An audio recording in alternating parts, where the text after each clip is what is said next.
All right, for my videographer, this is 1750 to 1900 part 4. 1750 to 1900 part 4. All right. When we left off, we just got through with the Suez Canal. Hopefully someone went up to the map and found out where the Suez Canal was. That's big. You can cut right through there and get to India a whole lot quicker than going all the way around the coast of Africa. So the Suez Canal was big. All right. Well, let's see. Letter B. Access to foreign resources began as the Europeans started to... Hello! Well, hi, how are you? Good. Go ahead. All right, access to foreign resources began as the Europeans started to what? India, Africa, and the American colonies. Like imperialize? Yes, they do imperialize, but that's not the right word we're going with now. We're going to go with colonize. Colonize. All right. So in other words, India, Africa, and the American colonies had raw materials. That was needed. You turned me upside down again. Sorry. That was needed for these new factories. You got to have raw materials. And they found them in Africa and India and in the American colonies. So instantly, they go to all these places. They want to take them over. All right. What about Spain? Well, what is Spain doing? I don't know. Well, they're in Mexico and Central America, and they're doing sugar cane, tobacco, that kind of stuff. Oh, yeah. All right. Britain, France, and Germany, the three main industrialized countries. Shouldn't they know that? Yeah. Well, have them underline it. Underline those three. Britain, France, and Germany. Ha. Britain, France, and Germany, the three main industrial countries at the beginning of the Industrial Revolution. Remember, we talked a little bit, the one or the other part, America does become industrialized, but it's a while. All right. Started imperializing colonies overseas for their raw materials and goods, such as, don't even look at me, spices. Remember the Eastern spices? Now they've got a fact they can go gather. What does that mean? It's a cross between gather and, I don't know. Okay. Started to get... Why do you look at me? I don't know. Goods such as spices and cotton. They would get the spices and they would bring it back, and then they could grind it in the factories and mix it and just do all kind of stuff with it that they couldn't do before. So now they can sell these spices on a large basis because they have factories to grind them up. Instead of Bob sitting there with a hammer on a tree stump, Bob hitting them. Did Bob really do that? No, Bob didn't really do that. Okay. All right. Letter D. Raw materials were taken from the colonies. In other words, all of these colonies, all over India and Africa, and the Americas. Raw materials taken from the colonies, brought back to the mother country to be factoried. Well, there's no such word as factory, but you're on the right track. Manufactured. Into a product, and that product would then be sold back to the mother country's colonies. I think you better explain that. I will. Let's take England. England goes to India and sets up English colonies in India. Could you quit moving me around? Okay. And they set up English colonies in India. Thank you. You're welcome. They would, in those colonies, they had the Indian people gather all the resources. They would pay them a very minimal wage. They would pay them, minimum what? Wage. Okay. Then they would gather up all that material. In India, it's mainly cotton. And they would take that cotton back to England. And they would manufacture it into cotton fiber, into thread, into clothing, and all kind of stuff. Then they would sell it to people in England, but they would also sell it back to the people in India. And since the British are there, the English are there, they won't let any store sell any product other than a British product. So in India at that time, if you bought a shirt, it was manufactured in England from the raw materials. So look what that does. That gives you two markets. You double your profits because you get to sell them in your home. What are you pointing at?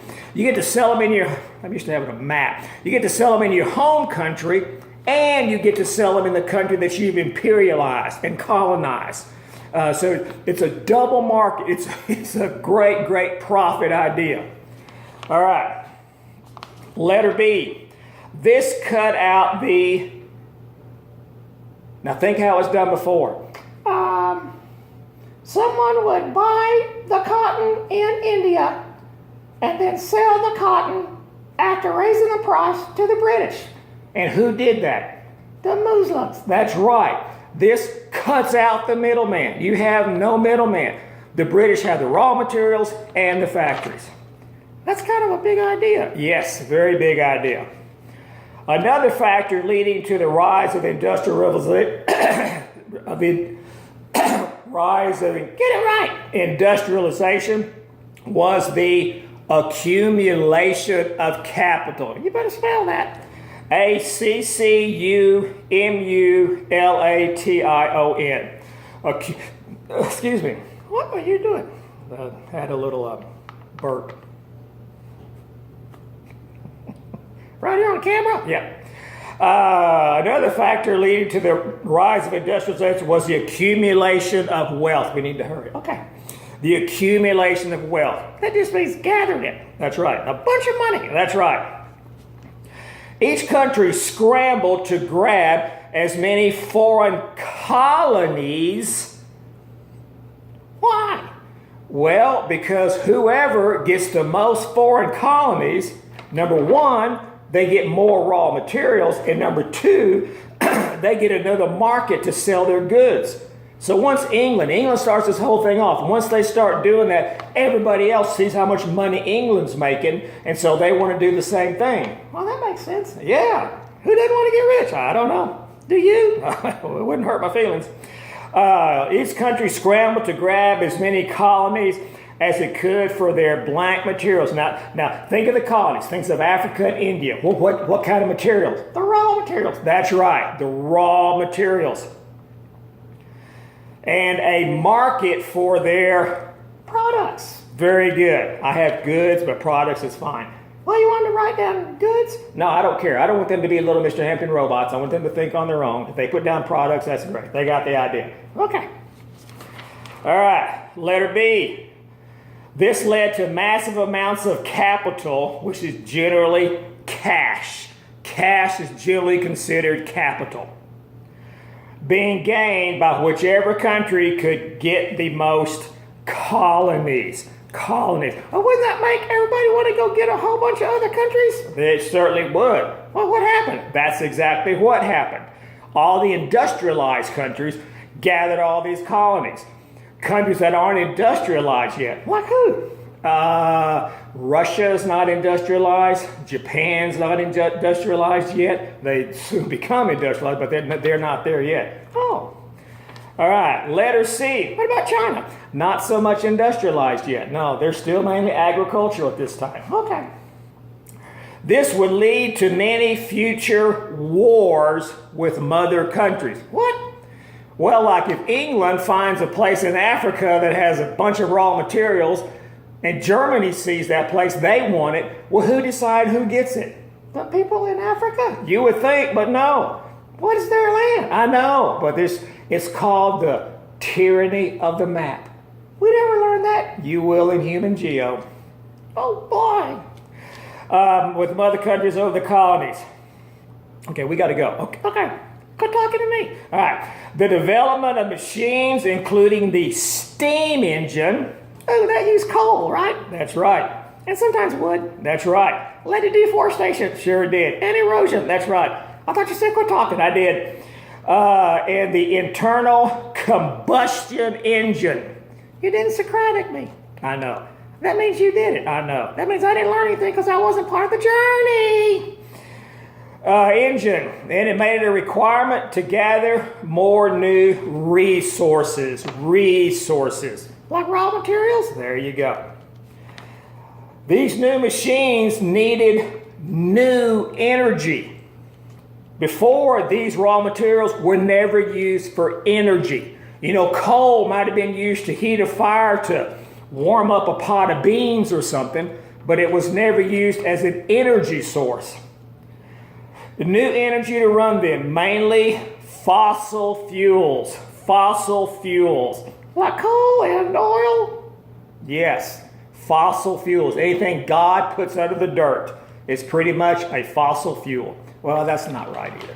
Well, they don't talk, we don't know. I know a fossil fuel is a dead organism from a previous time that changes into coal or oil or whatever. Oh, you do know a little. All right, the fossil fuels, But not much. I know, that's why I don't teach geology. The fossil fuel revolution greatly increased the energy available to human societies. All of a sudden, humans have this massive amount of energy. Before, the only energy they had was what was in their body, their own individual body. That's all the energy they could use. Now they have machines that quadruple 100 times their energy, which means you can produce more. You quit slinging me around. All right, number 17. The development of the factory system concentrated labor in a single location. That means everybody goes to the factory. Never before has that happened. If everything has been agricultural and things are all spread out. Industrial Revolution, everybody's concentrated. And this led to an increasing degree of specialization of labor. Specialization. Spell that. SPECIALIZATION. Spelled it kind of fast. Yeah, but I'm looking at the timer. I realize I'm about out of time. Specialization of labor. In other words, in the factory, your job might be putting the bolts on the transmission of a tractor. Well, if you do that for 20 years, you're going to get pretty good at putting bolts on the transmission. You're going to find new ways to do it quicker and quicker and quicker. A specialization of labor. As these new methods of industrialization production became more common in parts of northwestern Europe, France, England, and... Oh, don't tell them. Let's see if they can guess. Well, they should guess. You already told them. What's the other country? I think somebody said Germany. Good. Germany. Good. How you talk like me? I know.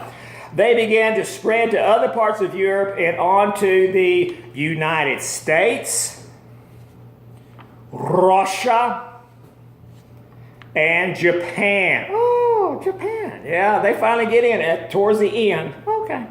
You said that, though. I did. This led to the second industrial revolution.